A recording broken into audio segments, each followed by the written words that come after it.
Hey everybody, welcome to my channel. So in this series, I am showing you my journey of buying my very first home. So I'm gonna walk you through everything that happens from the home search to making an offer, inspections, everything like that, and to eventually being able to close and finally get my first house. I am doing this by myself, a single woman. If I can do it, other people can too. So hopefully this helps motivate someone through their home search process. Stay tuned. Make sure you're subscribed to the channel so you don't miss anything that happens along the journey. Hey guys, welcome back. So this is going to be a very important and detailed filled video. So if you saw my last video, you know that I went and looked at 3 homes, and I told you at the end of that video that I made an offer. That offer was accepted. So I'm gonna be a homeowner. So I asked you guys to write comments down below on which home you thought I would get. And if you voted for house number 1, you were correct. That is the home that I like the most. Just a refresher, it was a townhome, end unit, which is something that I've always wanted, a garage, which is also something that I do believe is a must-have for me. 2 bedrooms, 2.5 bathrooms, 1,300 square feet, and in a great location. So the other homes, one of them I thought was just like too much house for me, and then the other one, like, it was dirty and like just had other issues with it that I didn't want to deal with. So I ended up making an offer on home number 1. So I saw the home on Saturday, the Saturday after Thanksgiving, and Saturday night I just sat and I really thought about things, and I prayed about it, and I was like, God, if you want me to have this house, let me have this house. Like, if this is the house for me, then let it be so. And if it's not, then don't let it happen. Like, if this home is going to be a bad thing for me, or if it's going to destroy me, or like financially destroy me or whatever, don't let it happen. And I prayed about it. Sunday morning, I told my realtor I'm gonna make an offer. We came up with the offer, which I'll tell you about in a second. And then by Monday morning, I got an email, or I woke up to an email saying, you got the house. So in this video, I am going to talk about everything that happened from my offer being accepted to closing, and all of the things that I had to send and sign, and all the closing costs and everything. And there's gonna be a lot of information here, so make sure you take some screenshots, take some notes. I'll also have some timestamps down below so you can see, you can jump to different points in the video. But that being said, let's get into all the important numbers and everything.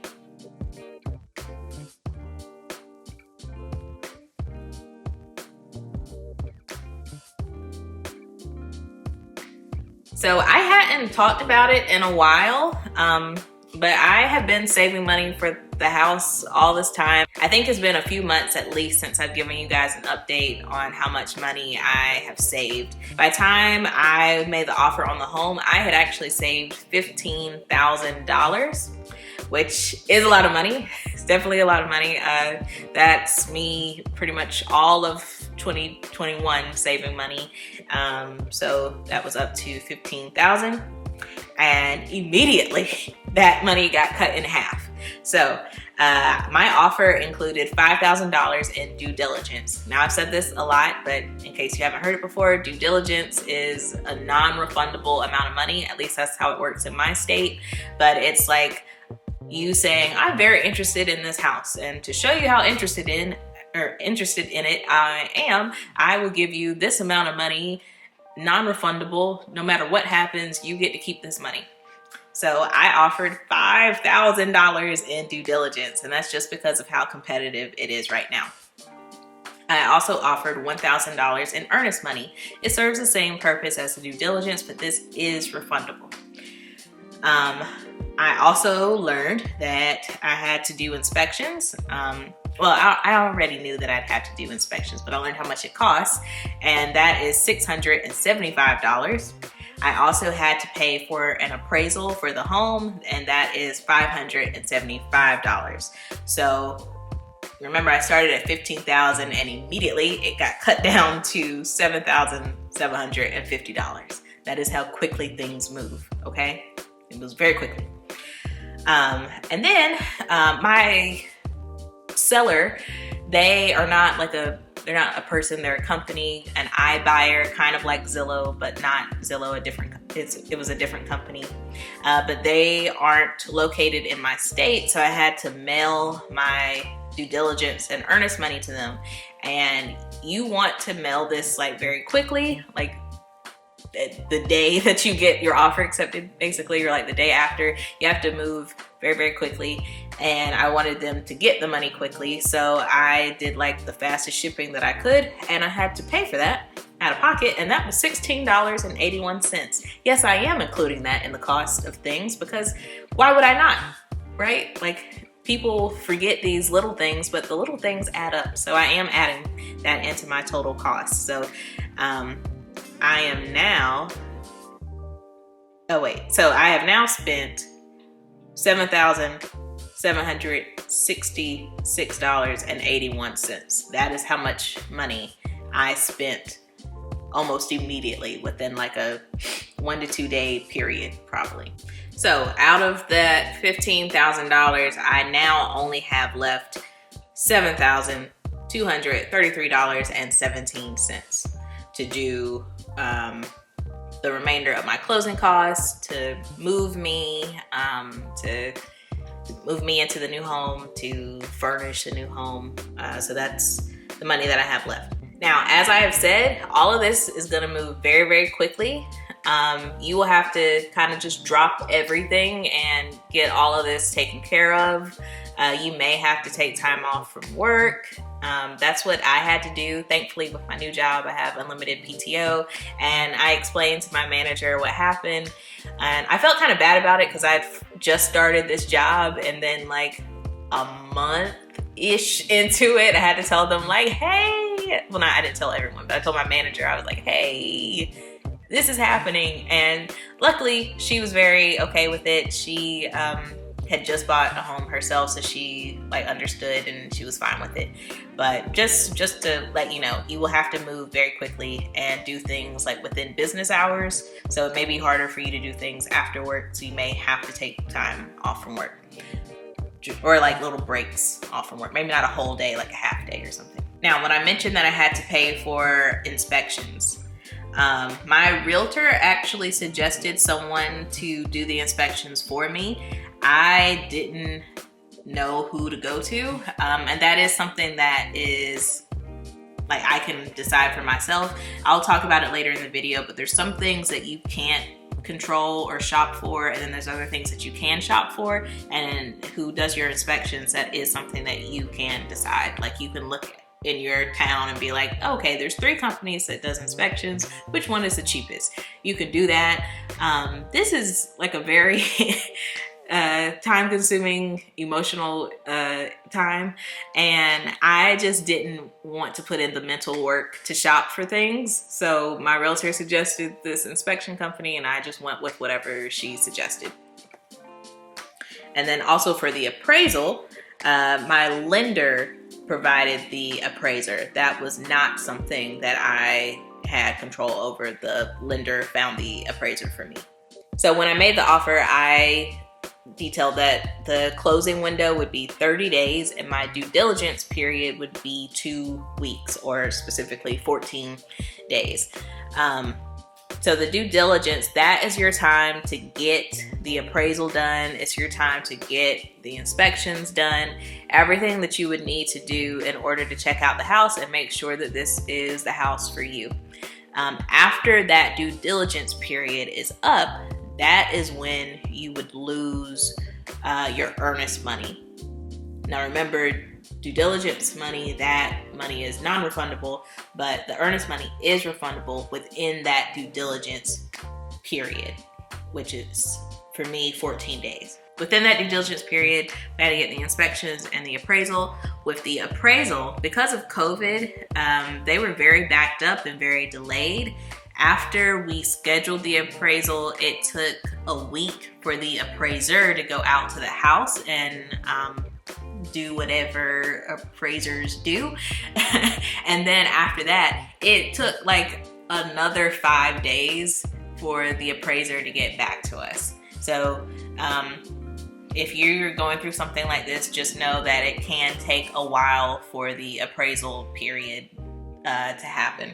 But the inspection was pretty quick, so I'll talk about that. So I ended up getting 3 different inspections done. I got what they called a single family home inspection, which I think is just like a general home inspection, and that cost $375.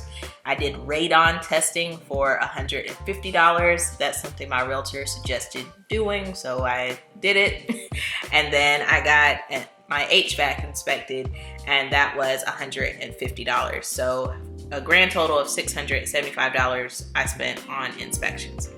The HVAC and radon testing, they were pretty simple. We passed those. And then with the home inspection, that is something that you can be there for. You don't have to be, but you would probably want to be, just so that someone can walk you through and explain everything that's happening with the home, all the good things, and hopefully not too many bad things that are happening. So that's what I did. The inspection itself, I think, takes a few hours. I didn't want to be there the whole time, and also I have a job, so I didn't want to be there the whole time, so I kind of showed up at the last 30 minutes so that he could give me a summary of everything that he found. And thankfully there was nothing major wrong with the house, just a few like minor things, and I'll put screenshots of what the inspection report looked like, and it's like a 40-page document, but there were just a few things that he highlighted for me. So like the door that leads into the garage, it needed a new weather strip, and that's something that makes sure that your house is insulated. Like if you don't have a weather strip, the cold from the garage will come in the wintertime, or if it's summertime, the heat from the garage will come in. So I'm just mentioning these things because I think that they're interesting to know about as a first-time home buyer, because these are things that I wouldn't think to check. So that happened. There was a loose electrical switch, which is an easy fix. One of the ceiling fans had like the light chain was missing so that you can turn it on. The dryer vent needed to be cleaned out. The light bulb under the microwave, that wasn't working. So like very small things, but there were additional things too. I'm just telling you some of the things, and it was nothing to be like concerned over. It's just things like, oh, you probably want to fix these at some point in time. So me and my realtor decided to ask for $2,000 in concessions to fix the things that they found in the inspection. And we could have done it another way of just asking the seller to fix all these things, but since these weren't major things, we instead just asked for $2,000 to fix these things myself. That way I can decide like, oh, I'll take these $2,000 and actually fix the things, or I could take those $2,000, fix those things some other time, and use that money to do whatever I want with, like in my personal life or things around the house. Because with this house, I do want to make renovations, certain things in the kitchen. Like I told you guys, I don't like that backsplash and like just painting the cabinets and stuff. So I can use that money for other purposes. So we asked for the $2,000 in concessions, and they actually said yes. So even in a crazy market like this, they still said yes. So never hurts to ask. Now let's talk about the loan itself. So the house was on the market for $340,000, and because it's so competitive, I offered $345,000, so $5,000 over asking. they accepted. So that is what my loan will be for. I am using a credit union that offers 0% down for first-time home buyers. And because of that, I will be financing 100% of the loan. So my loan amount is for $345,000, which is kind of scary, but it is what it is. My interest rate is 4.125%. And if you're saying like, ooh, that's a little high, you're right. It is high for right now, but it's because of the program that I'm using. Like, they have to get their money some way, right? If I'm not gonna put a down payment, then you get a higher interest rate. So that's my interest rate. My monthly principal and interest is $1,642.04. That amount of money will never change for the life of the loan. And this is a 30-year fixed rate loan. So for 30 years, I will be paying $1,672.04 every single month. But that's not your entire house payment, because there's also something called escrow. If you've never heard of that before, think of escrow like a sinking fund for your house. And I have videos explaining what a sinking fund is, but an escrow, you would put your home insurance into the escrow, you would put your property taxes into an escrow, you would also put PMI into an escrow if you did not put 20% down into your home, which that would be the case for me. But with this particular credit union, they don't make you pay PMI, so I don't actually have any PMI payments. So my escrow is just my home insurance and the property taxes. And so they're estimating my escrow would be $284 a month. And that is a variable amount of money, meaning over time that will increase, because probably the property taxes will go up at some point and my home insurance policy will probably go up at some point. But for now, my total monthly payment, so the principal, interest, and escrow all together, my monthly payment is $1,956.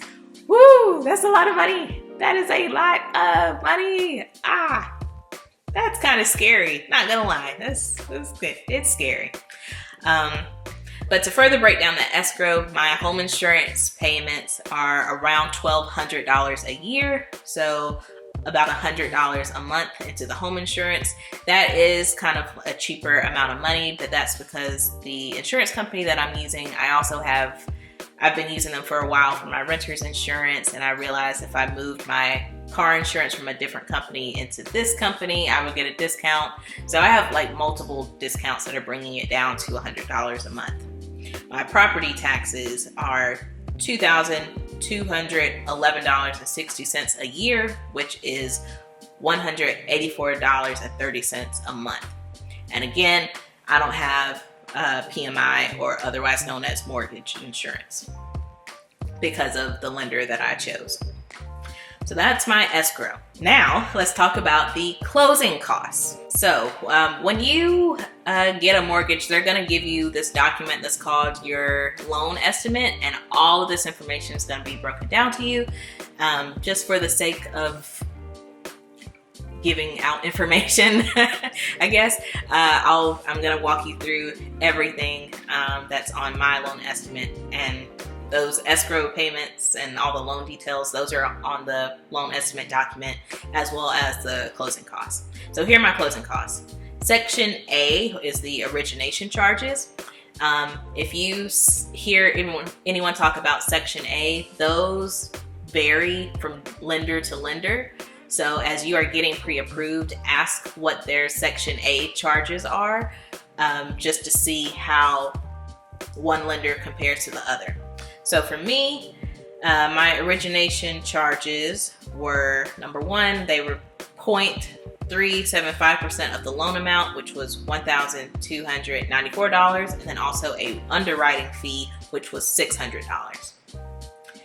Then the next section is services you cannot shop for. My appraisal fee was $575, a flood determination fee, $79, and then a tax monitoring fee for $79.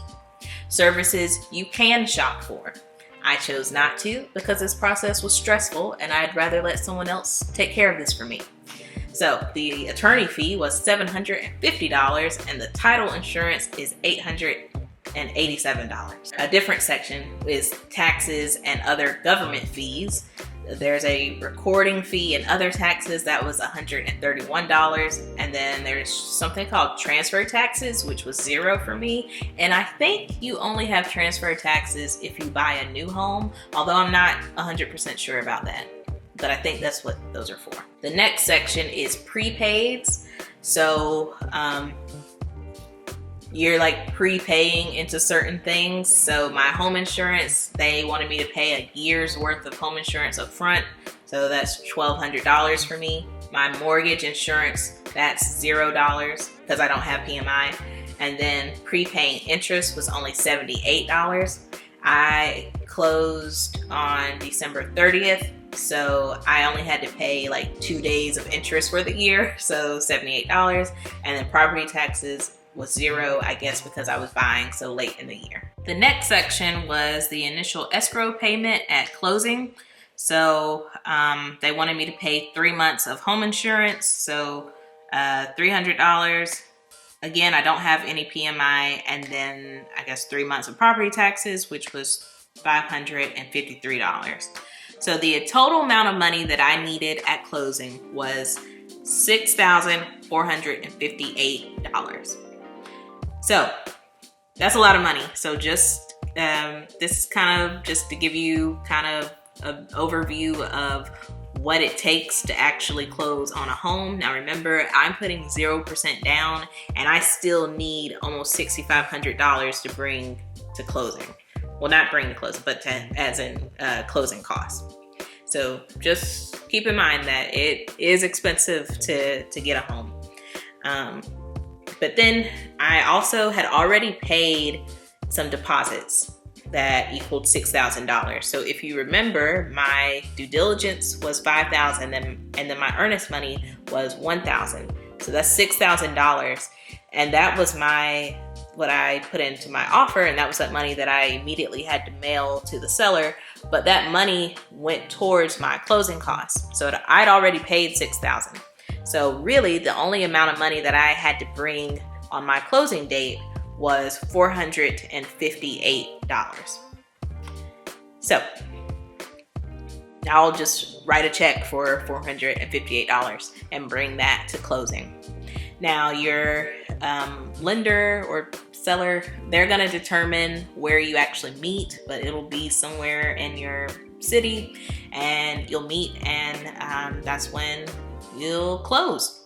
Now I have all this information, but I'm still waiting on my appraisal amount. So that's the only thing that I'm waiting for throughout this whole process.